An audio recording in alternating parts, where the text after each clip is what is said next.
this is an iHeart podcast. Guaranteed human. Hey folks, owning a home means one thing. Something's gonna break. AC, plumbing, fridge, and it's never convenient or cheap. That's where American Home Shield comes in. An AHS Home warranty can help protect your wallet from pricey breakdowns on even your oldest appliances and systems. And if they can't repair the covered item, they'll replace it. So check out American Home Shield and get 20% off any plan at ahs.com/SYSK and see promo details. See ahs.com/contracts for coverage details, including service fees, limitations, and exclusions. American Home Shield. Don't worry, be warranty. Work can be a little weird. Cringy training seminars, coworkers who won't stop talking about their plant, forgetting the mute button at an inopportune moment. We have to deal with a lot on any given workday. Sometimes it can feel hard to thrive and move forward in your career. Well, that's where LinkedIn comes in. LinkedIn helps you get ideas and insights from experts in your field, connect with people professionally, grow your network, and access tools designed to help you find the right fit for your next role. Whether you're just getting started, figuring out your next move, or looking to accelerate your career, LinkedIn is built to support you at every stage because LinkedIn is the network that works for you. Visit linkedin.com/knowstuff to learn more. Welcome to Stuff You Should Know from HowStuffWorks.com.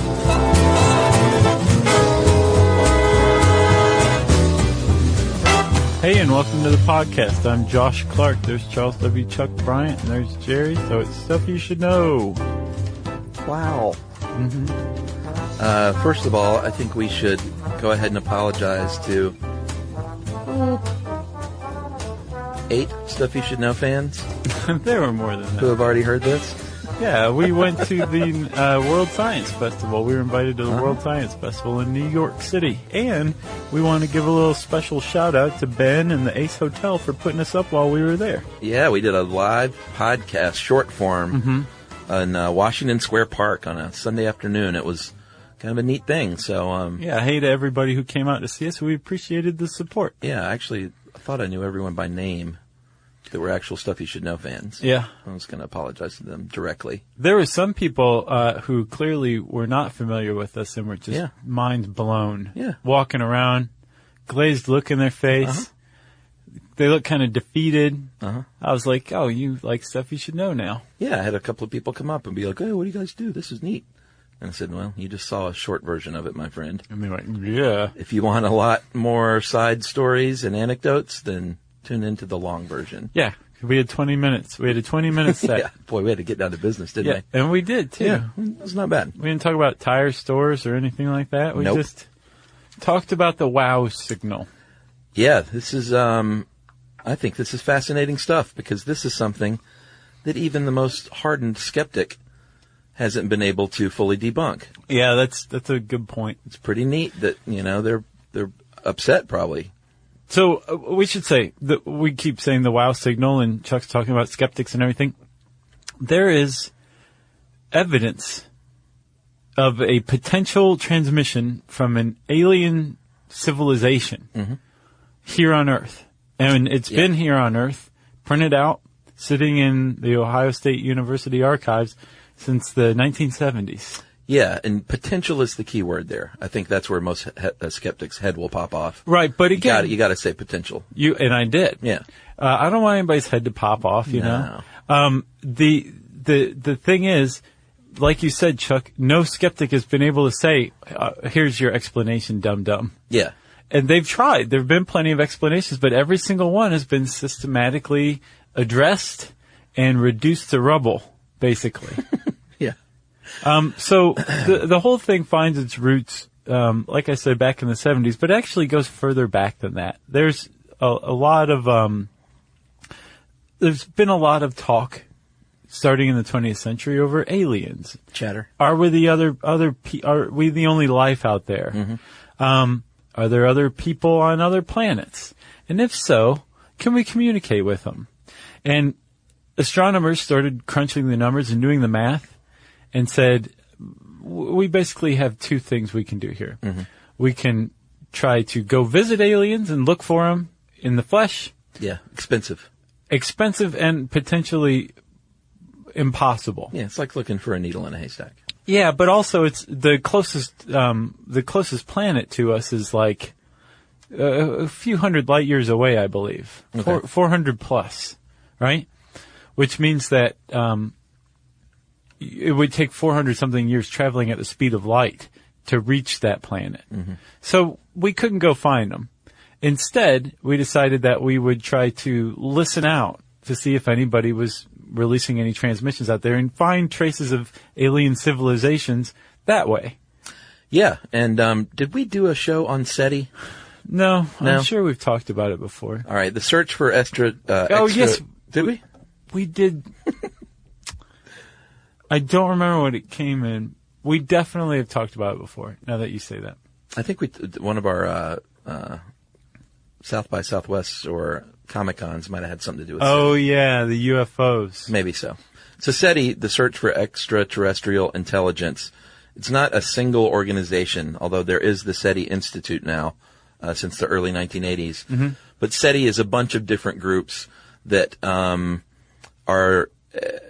not tinfoil hat wearing crackpots who are bound and determined to find if there's life out there, but they're open-minded folks that say, if there is life out there, let's get ahead of the game here and listen out for them and see if they're trying to say something to us. Right. They're basically people who say there's just too many stars out there that have planets and that are potentially habitable to life. Yeah. For us, it boggles their mind to think that we are the only living beings. Sure. They're scientists. Right. And to these scientists, the much more logical conclusion is that we're one of many civilizations out there, and so they have dedicated their astronomical talents to searching for that. Yeah, and this all started happening in the early 1970s in earnest. And I think it actually started in the 60s in earnest, but with the Big Ear, it was in the 70s. Their SETI program. That's right. 1973, the Ohio State University Radio Observatory. I love that you laugh every time. They had something called the Big Ear, or had something called the Big Ear. Yeah. They needed a golf course, though. Yes, they did. So they got rid of the Big Ear. Even worse than that, the Big Ear radio telescope at Ohio State was demolished, not to build a golf course, but to expand an existing golf course. We need another 9 holes. Right. We need another clubhouse. Well, I think the Big Ear had seen its best days by that point. So don't feel bad for the Big Ear. I still feel bad for the Big Ear. All right. So 1973, the Big Ear starts scanning, listening for stuff out in outer space. Hence the name.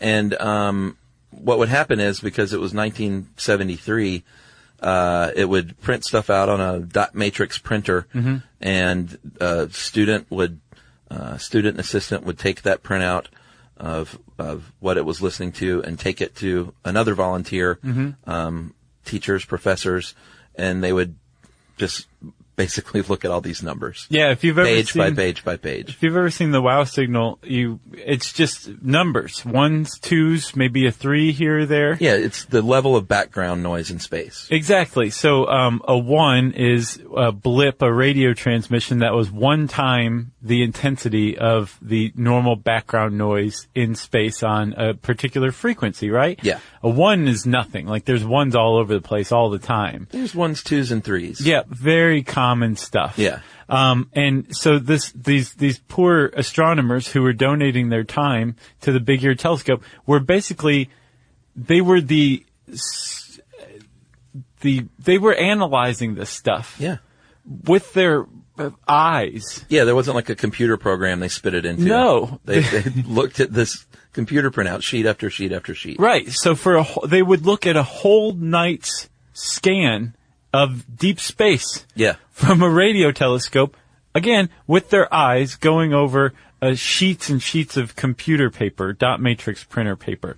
And that's what this guy named Jerry Amon, who is an astronomer at Ohio State, was doing on August 18th, 1977. He was looking over some stuff from 3 days before.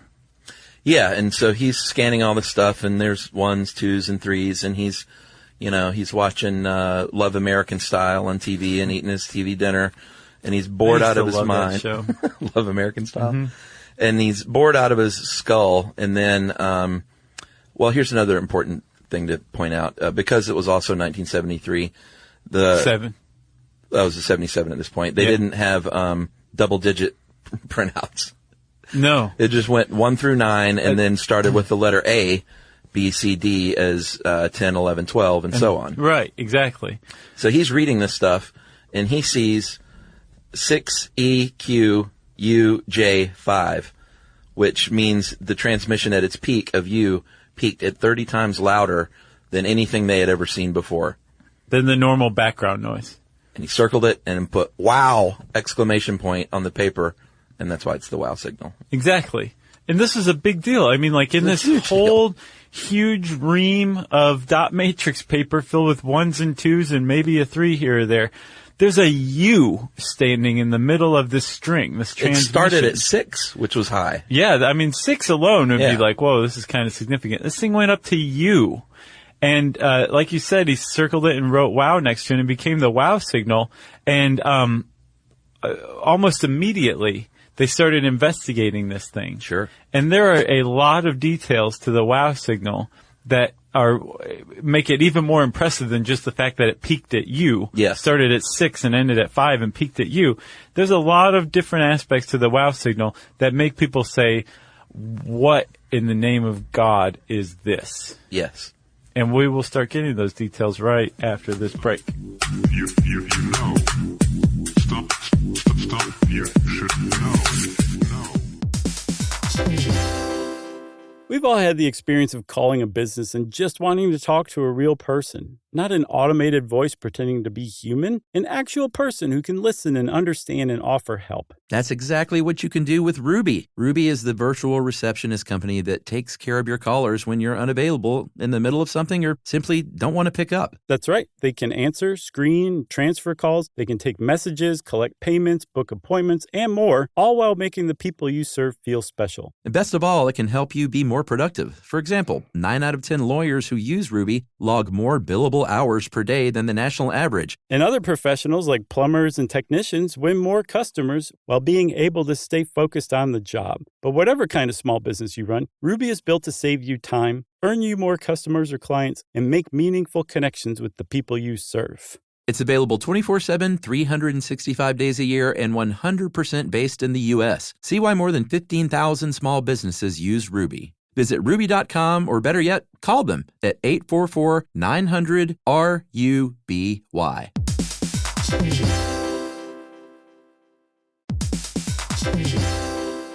Work can be a little weird. One minute you're in a meeting that could have been an email. The next you're trying to decode corporate jargon that somehow means nothing. And don't even get us started on the quick sync that turns into a 45-minute deep dive. Yeah, well, the truth is figuring out your career isn't always straightforward. Whether you're trying to grow, pivot, or just stay relevant, it can feel like you're navigating it all on your own. Well, that's where LinkedIn comes in. That's right. LinkedIn can help you grow your career, helping you confidently navigate your path with insights, ideas, and inspiration from your professional community. You can stay up to date with the latest trends in your field, connect with people who get it, and discover opportunities tailored to your goals, your experience, and what actually matters to you. Whether you're looking for something new or just trying to grow where you are, LinkedIn gives you the tools and connections to move forward with confidence. Because LinkedIn is the network that works for you. Visit linkedin.com/knowstuff to learn more.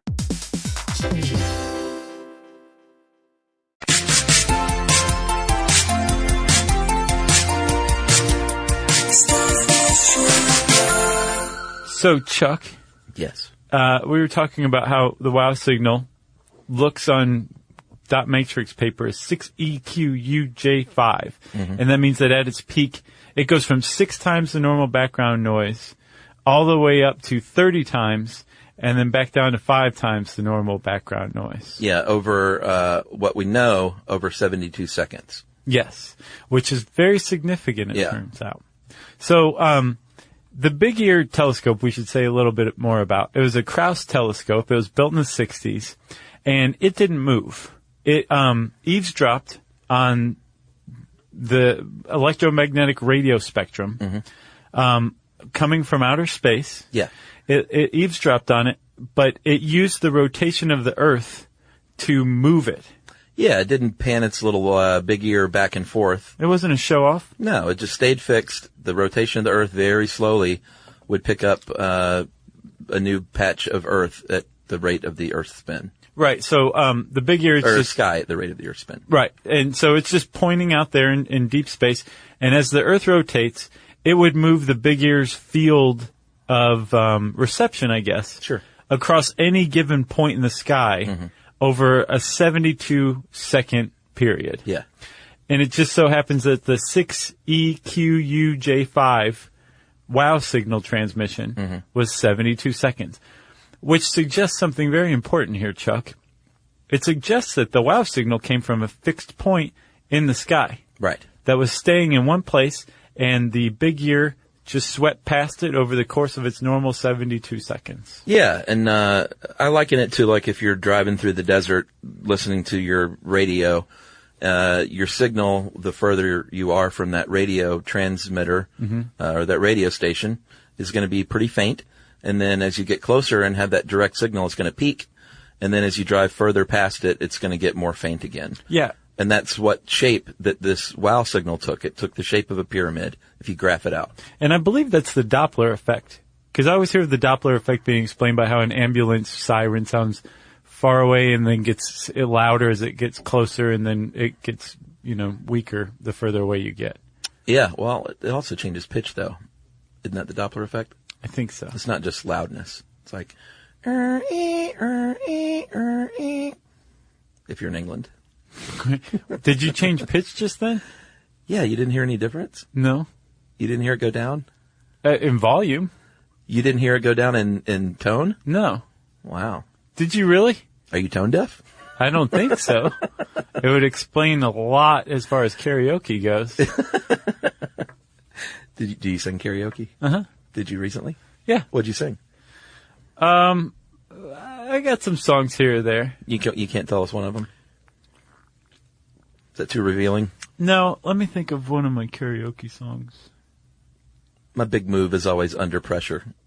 Oh, yeah. And someone's always like, oh, I'll do it with you. I'll do the Bowie part. I'm like, I do both parts. I recently sang Eye of the Tiger. Oh, yeah, there you go. I have a big problem, though, with my karaoke stuff. A lot of the songs that I pick are just slightly out of the key that I can comfortably achieve. Well, if you're picking 80s rock, then yeah. But you would think That's Eye of usually the high-pitched Tiger stuff. that the guy's not singing that high pitch, although I know he hits that high note, and I knew that. Yeah. But from the start, that guy starts out like a little higher than I can go. So it's not necessarily a treat for everyone around me when I'm singing karaoke, because I accidentally, every once in a while, I have a night where like every song I pick is right in my wheelhouse. Yeah. And I'm nailing them, but for the most part, it's, I warble a little bit, I guess. I think the key to karaoke is to get your songs that you know you can do and kind of stick to those. Well, I'm not like a pro, Well, of course not. you know? Like I did Foreigner's Cold as Ice one time by accident because the song I wanted to do, I think Under Pressure, someone had done. And they were calling me. I was like, oh, well, I guess I'll just do this. Yeah. And the karaoke guy in Philadelphia said, well, I hope you have a vice for your testicles. But he didn't say testicles. Oh, he did? And I went, why? And then I remembered how high that song was. It is. It was a disaster. The Eye of the Tiger is not that far off. Yeah. And I should give a plug here to Sig Gold's Request Room. Oh, yeah? If you're in New York City, Uh-huh. you should go to Sig Gold's Request Room. It's on Is that one of those private karaoke deals? 26. It's not private. It's just a piano karaoke bar. Oh, okay. Yeah. Not private room. No. Okay. But it's a back room with like a heavy curtain. So there's a sense that it's private, but it's not private. It's just, you just show up and But hang it's out. live? It's a guy playing piano instead of a backing track? Yeah, it's a guy named Joe McGinty. Nice. Who's a very good, talented musician. Wow. He's actually a friend of Yumi's. Wow, I'm And he gonna have used to to do that. play for the Psychedelic Furs. Holy cow. And now he's one of the owners of Sig Gold's Request Room. Man, that place is going to blow up now. I hope so. It should. It's a lot of fun. Yeah. Yeah. All right. Boy, that was a good segue. Or not segue, because that leads to nothing. No, it leads to, how did we get on that? Doppler effect? Yeah, exactly. So let's talk about SETI again. Okay. Let's bring this all back home. All right. SETI, or the different SETIs around the world decided at one point that, like you said, a good way to find transmission might be to listen out for it. And if we're going to listen, what would be the most likely radio station that they would transmit on? Well, yeah. I mean, like, and of course, it's not a radio station. I say that as a joke, but that was the first. That wasn't the first thing they thought of. No. Like, if you say, okay, we can't go to distant planets to start searching for aliens, it's just too far away. Mm-hmm. We would all die on the way there, right? Yeah. We're not going to wait for them to come down and play a moog at Devil's Tower. Exactly. Instead, we're going to look for traces of them. Yeah, listen. How can we find, but listening wasn't immediately the thing. They started thinking like in different ways that you could find evidence of alien civilizations. Mm-hmm. And finally what they settled on was if you're an alien civilization, you are probably familiar with the electromagnetic spectrum. So let's start looking there. Yeah. And they started looking at the electromagnetic spectrum to see maybe where you would find some sort of evidence of alien civilization. And they thought, how about the radio band? Yeah, there were a couple of physicists from Cornell in the 60s, Philip Morrison and Giuseppe Cocconi, who reckoned that, they're going to find a common language. They're going to broadcast on what's like the most common language of the universe. Hydrogen. Not quite a language. Say Espanol. Hispaniola. Not quite, I'm sort of being fun here with like saying it's a radio station and it's a line. But hydrogen is the most abundant common element in the universe. Right. And there is a hydrogen line, a hydrogen frequency. Yeah. So they figured this may be a good place to start listening. Yeah, and hydrogen's protons flip. They change spin pretty much all the time, right? Okay. And as they flip and change their spin, they emit a little bit, just a tiny teensy bit of electromagnetic radiation. Mm-hmm. Like a little glow. Right. And the frequency of that emission is at 1420 megahertz. Since hydrogen is the most abundant element in the universe, and hydrogen is flipping all of the time, it's also emitting this radiation all the time, which makes 1420 megahertz the most common frequency on the entire electromagnetic spectrum. All hydrogen all the time. And again, these SETI researchers, Philip Morris and Giuseppe Cocconi. And I know it's Philip Morrison. I was just making a joke. Sure. A tobacco joke. Yeah, they have their hands in everything. Since these guys said they would probably transmit somewhere on the radio spectrum, and they would probably be familiar with radio spectrums and electromagnetism, they would also probably know, just like we just figured out, that the most common frequency in the entire universe, no matter where you are, is 1420 megahertz. So maybe this would be a really good place to listen out for alien radio transmissions. That's right. And the WOW signal was broadcast at 1420.4556 megahertz, right in the middle of the hydrogen line. Right on the most common frequency in the entire universe. We found in 1977 a radio transmission that was 30 times stronger than the normal background noise on that frequency. That's right. And that made scientists go, holy cow, or wow. Wow, indeed. That even made skeptics go, what's this all about? Exactly. The shape of it, like we talked about, the pyramid shape, is exactly what you would expect. So that made everyone sit up and go, all right, well, there's also that. And then the sharpness, I know, is the third big reason that it just doesn't fit in. Right. Or it does fit in as an alien transmission. So there are tons of very powerful bursts here. There of radio transmissions, like quasars emit radio transmissions and satellites. There's a lot of natural ones. I mean, oh yeah, sure. The natural ones though are very messy. They get spread across the band, the electromagnetic band. So if you got like a burst from like a quasar or something like that, you found it through the big ear. Yeah. It's going to turn up on, say, like channel 1420, 1430, 1440. It's going to spill over across the band. Yeah. They're very messy. one of the things that really makes the wow signal so significant is that it was tuned, basically. Mm-hmm. It appears to have been tuned because it came through only on the 1420 frequency. That's right. It didn't spill over. And the big ear was listening to 50 channels. So imagine like your radio is tuned, or you have 50 radios tuned to 1400, 1410, 1420, 1430, and so on, right? Up to 14, whatever that goes to, 50 channels out. Uh-huh. The wow signal only came through on the 1420 frequency right then. So you've got the sharpness, you've got the fact that it was right in the middle of the hydrogen line, you have that pyramid shape, yep. And everyone is wondering what the heck is going on. And right after this message, we will talk about a few reasons why it may not be an alien transmission. You know. Stop. You should know.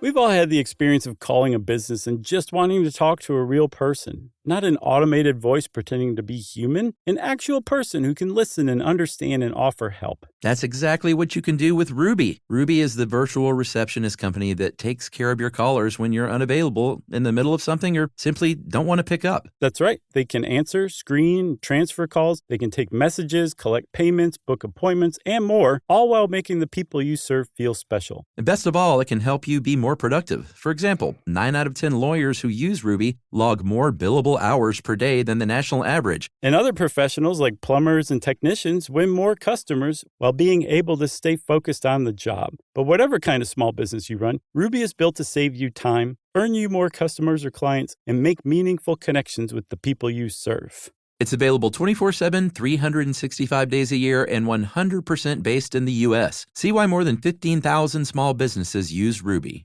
Visit Ruby.com, or better yet, call them at 844-900-RUBY.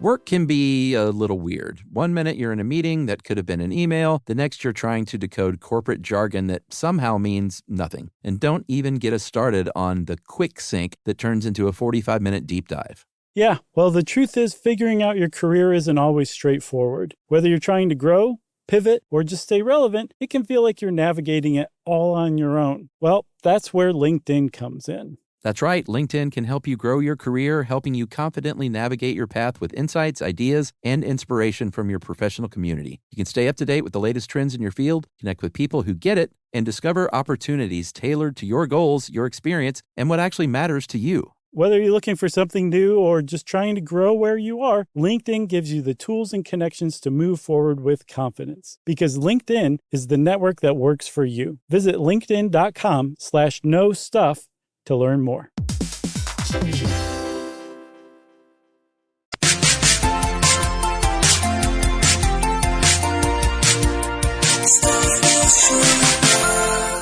All right, so we've made a bit of a case that there's something hinky that happened on August 18th, 1977.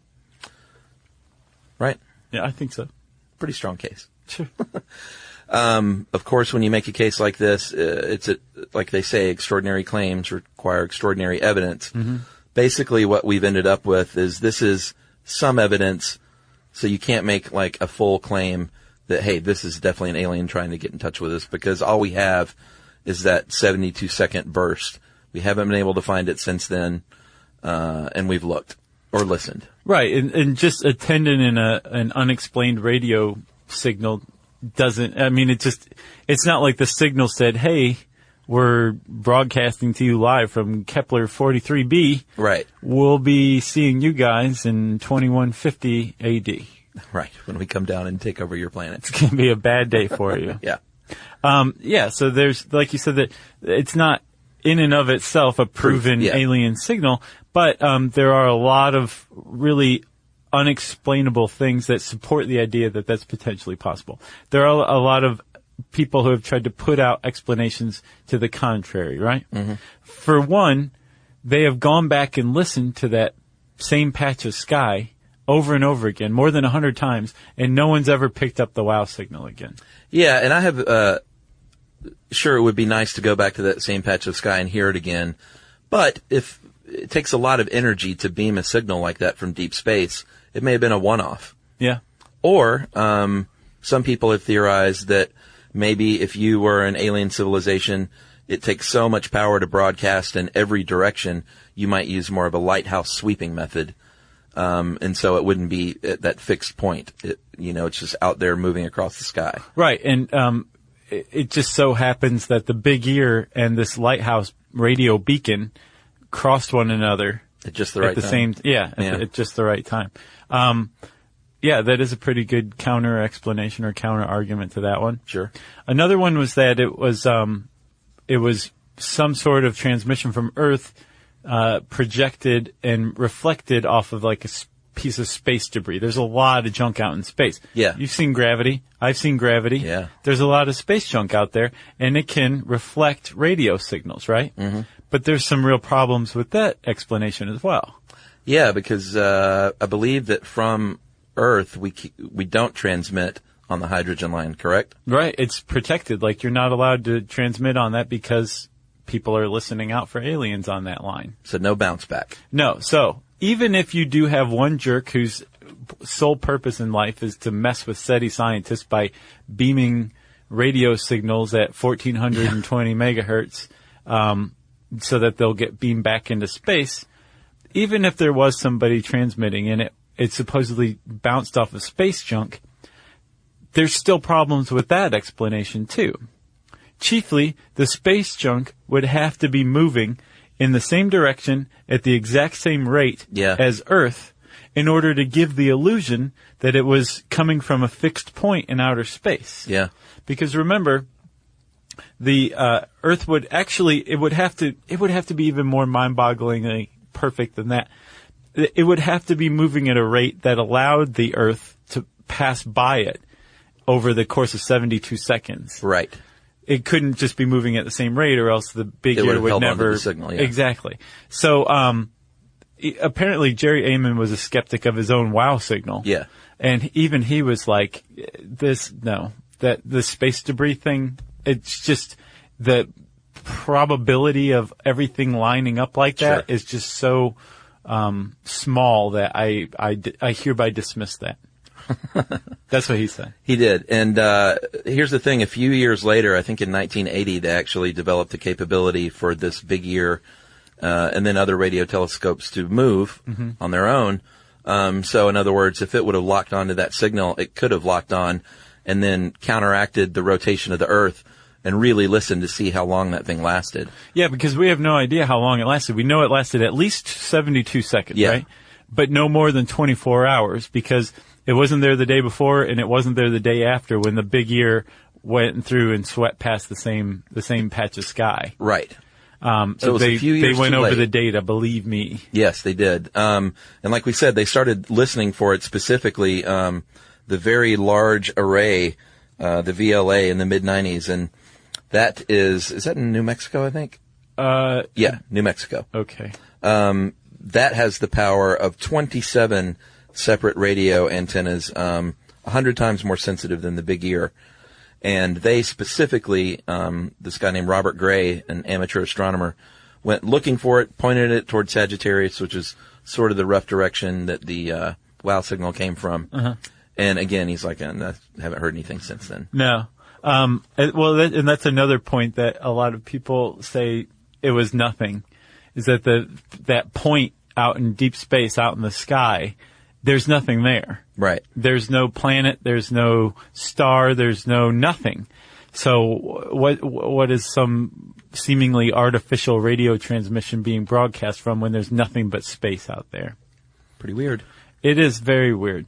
But again, every argument that's been made has been, you can make a counter argument to an irrational, reasonable one. So are we saying that that this was an alien transmission? Not necessarily, but it is still potentially a reasonable explanation given the evidence that the WOW signal presents. Yeah, I think the way I like looking at it is what Jerry Amon said sometime in the 80s. He says, the best way I can think of it is that it was a tug on the cosmic fishing line. Doesn't prove that you have a fish on the line, but it does suggest that if you keep your line in the water at that spot, you might get a fish. So I don't know necessarily about that spot, but it was something that we can't quite explain. Yeah. And, keep the very large array going. Like, keep listening. Keep watching the skies. You got anything else? No. Did we miss anything? Oh, man, we could go on about SETI and all that stuff for days. Maybe we will someday. I think the official skeptics line is that, what did they finally say? They, like it's a... The Skeptics Club? Yeah, the Skeptics Club. They said, an interstellar radio source of unknown origin is the official line. Mm. So of the Skeptics Club. Yeah, a big shrug of the shoulders, essentially. Gotcha. Yeah, so who knows? 6EQUJ5. Pretty remarkable. I'll bet somebody has that tattooed on them somewhere. I bet he spit. Oh, yeah, totally. Like on the back of their neck. I bet Jerry Amon spit his coffee all over the paper, too. Did a big spit take. Yeah. Classic Amon. Totally. He's like the Jerry Lewis of astronomers. Yeah. If you want to know more about Jerry Lewis or the WOW signal or anything like that, you can type some words like 6EQUJ5 in the search bar at howstuffworks.com.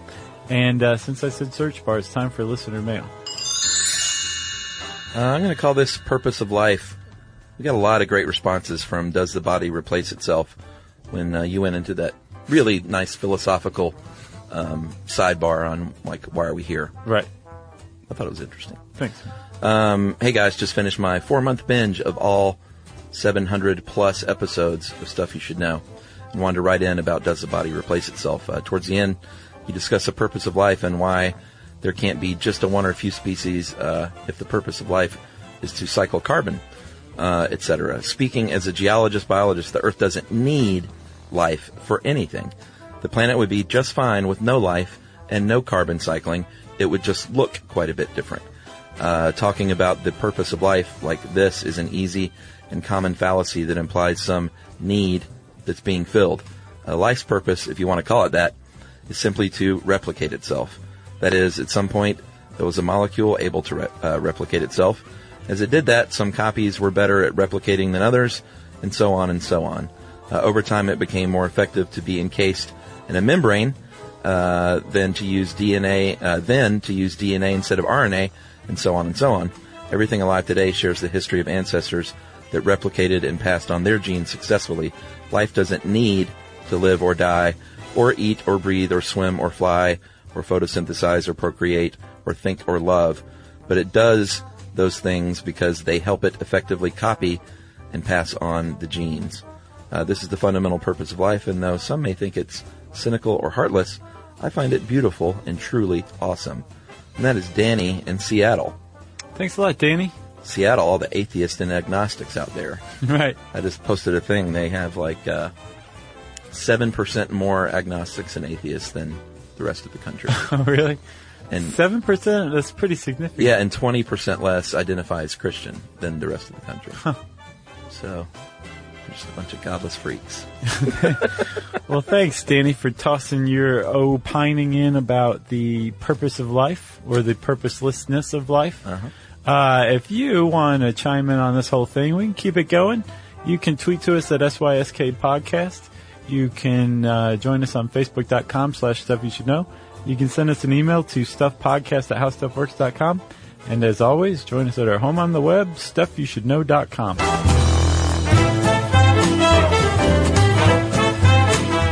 For more on this and thousands of other topics, visit howstuffworks.com.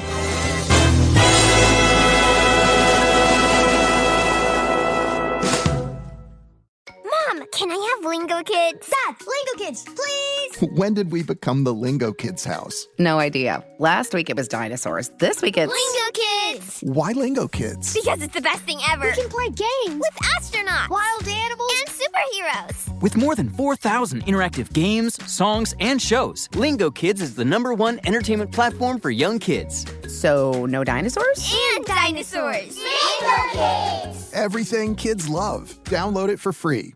Imagine never buying gas again. Well, you can with an electric vehicle. EVs are easy to charge as your phone and perfect for everyday life. You can drive daily with confidence everywhere you go. Most Americans drive just 40 miles a day, and most EVs are equipped with 200 to 400 miles of range. Plus, they've got fewer parts, they require fewer repairs, and they produce fewer headaches. And with all those pluses, it's no surprise that we're seeing more and more EVs on the road, which makes the planet happier and happier. The way forward is electric. You can learn more about EVs at electricforall.org. This is an iHeart podcast. Guaranteed Human.